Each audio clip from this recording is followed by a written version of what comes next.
आणि आता एक नजर टाकणार आहोत 10च्या 25 मोठ्या बातम्यांवर। शिवसेना खासदार भावना गवळींचा फोन नॉट रिचेबल। मात्र भावना गवळींची समजूत काढली जाईल। शिवसेना नेते अर्जुन खोतकरांची प्रतिक्रिया। वाशिम यवतमाळमधून उमेदवारी न मिळाल्यानं भावना गवळी नाराज असल्याची चर्चा। मनधरणी करूनही भाजपचे बंडखोर नेते शिवाजी जाधव हिंगोलीतनं लोकसभा लढवण्यावर ठाम। शिवाजी जाधवांची गिरीश महाजनांसह भाजपच्या वरिष्ठ नेत्यांकडून समजूत काढण्याचा प्रयत्न झाला। हिंगोली लोकसभेतनं रामदास पाटील सुमठाणकरांची माघार। भाजपमधनं बंडखोरी करत सुमठाणकर यांनी भरला होता अपक्ष अर्ज। गिरीश महाजनांच्या मनधरणीनंतर सुमठाणकर माघारी।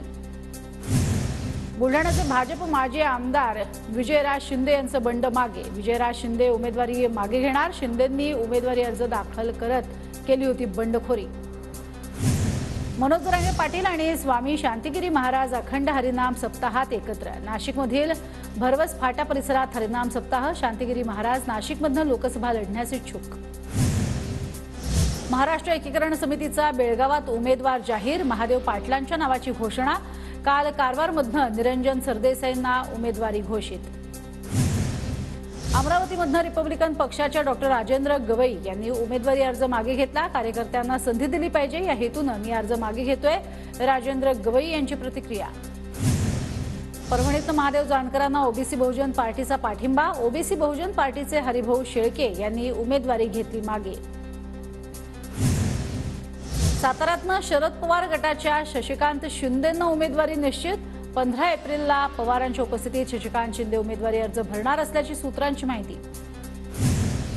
लोकसभा निवडणुकीसाठी प्रकाश आंबेडकरांच्या वंचित बहुजन आघाडीचं चिन्ह ठरलं। निवडणूक आयोगाकडून वंचितला प्रेशर कुकर चिन्ह बहाल।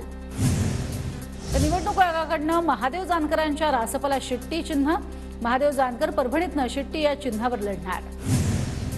आनंदराज आंबेडकरांच्या रिपब्लिकन सेना पक्षाला निवडणुकीसाठी गॅस सिलेंडर हे चिन्ह। अमरावतीतनं आनंदराज लोकसभा लढवणार। तर बच्चू कडूंच्या प्रहारला निवडणूक आयोगाकडून शिट्टी हे चिन्ह बहाल। अमरावतीत प्रहारकडून दिनेश बुब यांना उमेदवारी। योगी आदित्यनाथ महायुतीच्या उमेदवारांच्या प्रचारासाठी महाराष्ट्रात। विरोधकांकडे ना नेता ना नीती। वर्धा भंडारा गोंदियातील सभेतनं योगींचा इंडिया आघाडीवर हल्लाबोल। उत्तर प्रदेशचे मुख्यमंत्री योगी आदित्यनाथ यांनी घेतली नितीन गडकरींची भेट। गडकरींच्या प्रचारासाठी योगी आदित्यनाथ नागपुरात। नाशिकच्या जागेसाठी संघाकडून पुन्हा सर्वेक्षण। भुजबळांना विरोध होत असल्यानं दुसऱ्या उमेदवाराची चाचपणी सुरू। भाजप आणि संघाकडून राहुल ढिकले यांचं नाव आघाडीवर असल्याची सूत्रांची माहिती। खिचडी घोटाळा प्रकरणी ठाकरे गटाच्या अमोल कीर्तीकरांची 8 तास ईडी चौकशी। घोटाळ्यात 70 ते 80 वेंडर्स, मात्र फक्त मला अडकवण्याचा प्रयत्न केला जातोय, कीर्तीकरांचा आरोप। मी बीडमध्ये घर बांधणार आहे, त्यासाठी कार्यकर्त्यांनी वर्गणी गोळा करून जागा घेऊन द्यावी, पंकजा मुंडेंचं कार्यकर्त्यांना आवाहन।